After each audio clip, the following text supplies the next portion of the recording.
What are the responsibilities of a school teacher? और अगर हम दूसरे सवाल को लेकर के बात करें, what will be your approach when a lesson does not work well.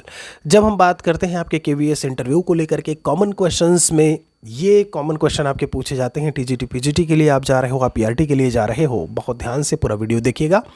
बहुत ही शॉर्ट वीडियोस हम बना रहे हैं। जो भी आपके क्वेश्चंस हैं, जो अभी आपके सवाल पूछे जा रहे हैं, कुछ आपके वर्ड्स हैं, उन्हें आप एक तरीके से चाहे जो करो, लेकिन आपके इंटरव्यू में आपके मुंह से वो शब्द निकलने चाहिए, मज़ा तभी आएगा।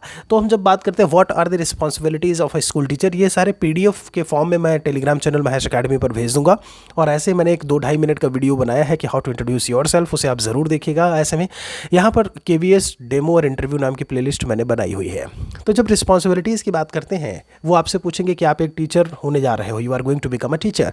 तो ऐसे में आपकी रिस्पॉन्सिबिलिटीज़, आपकी जिम्मेदारियाँ क्या कुछ होंगी, तो आप उनसे कहिए कि चूँकि सर मुझे पता है बहुत अच्छे तरीके से, and it is well known कि जब हम एक इंक्लूसिव क्लास की बात करते हैं, इंडिविजुअल डिफरेंस आपको वहाँ पर देखने को मिलते हैं। आप पूरी तरीके से इंग्लिश में भी बोल सकते हो, या फिर हिंदी बोलते समय इंग्लिश की टर्मिनोलॉजी या टर्म्स को आप उसमें इंक्लूड करते रहिए, वो सबसे बेस्ट होता है।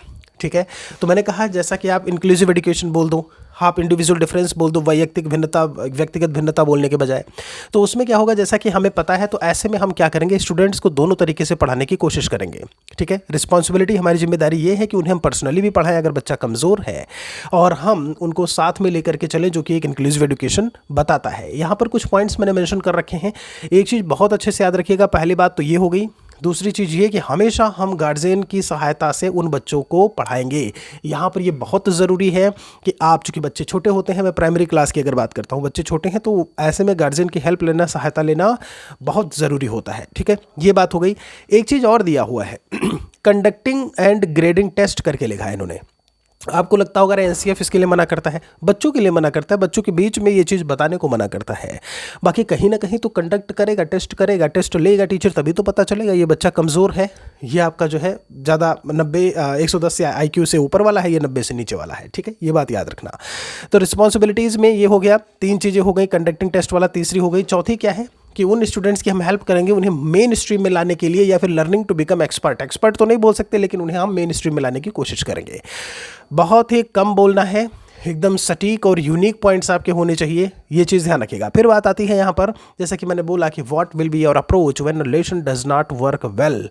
जब आपका कोई लेसन जो है वो सही तरीके से काम नहीं करता है, पार्ट, तो ऐसे में आप क्या करोगे। तो ऐसे में सबसे बड़ी चीज़ ये होती है कि वीकनेस देखेंगे कि कहाँ पर उसकी वीकनेस है। सर सबसे पहले हम ये जानने की कोशिश करेंगे कि कमज़ोर बिंदु कहाँ पे है, वीकनेस कहाँ पे है, और ऐसे में जितने भी हमारे पास TLM के ऑप्टिमम रिसोर्सेज हैं उनको हम क्या करेंगे, और यूटिलाइज कर लेंगे। सभी के सभी TLM को हम अप्लाई कर देंगे उस पर, पहली चीज़। दूसरी चीज़ क्या होगी कि सर मैं यहाँ पर, सर या मैं इसमें जो है, जो हमारे सीनियर टीचर्स हैं उनकी कहीं ना कहीं मैं हेल्प ले सकती हूँ, या ले सकता हूँ, या लूँगा। ये भी बहुत इंपॉर्टेंट पॉइंट है, इस चीज़ को बहुत अच्छे से याद रखिएगा। और फिर कोशिश करेंगे कि एक इंटरेक्टिव वे में, एक आपका ईजी या फिर हम इंटरेस्टिंग वे में उसे बताने का, या फिर कहानी या कविता के माध्यम से उसे बताने की कोशिश करेंगे। यही 3 पॉइंट है। ज़्यादा एक्सप्लेनेशन कहते हैं ना, मोर एक्सप्लेनेशन मोर कन्फ्यूजन, ज़्यादा एक्सप्लेन नहीं करने का, शब्द को रिपीट नहीं करने का। ऐसे में आपको शब्दों को रिपीट नहीं करना है, बहुत ही एक कहते हैं ना चुनिंदा शब्दों को ही अपने यूज़ में लेकर के आना है। तो उम्मीद करते हैं ये दोनों ही सवाल आपको बहुत अच्छी तरीके से समझ में आए होंगे। यहाँ पर ये सीरीज़ जो हमने शुरू की है आपको कैसी लग रही है ज़रूर बताइएगा। नए हो तो चैनल को सब्सक्राइब आप ज़रूर कर लो।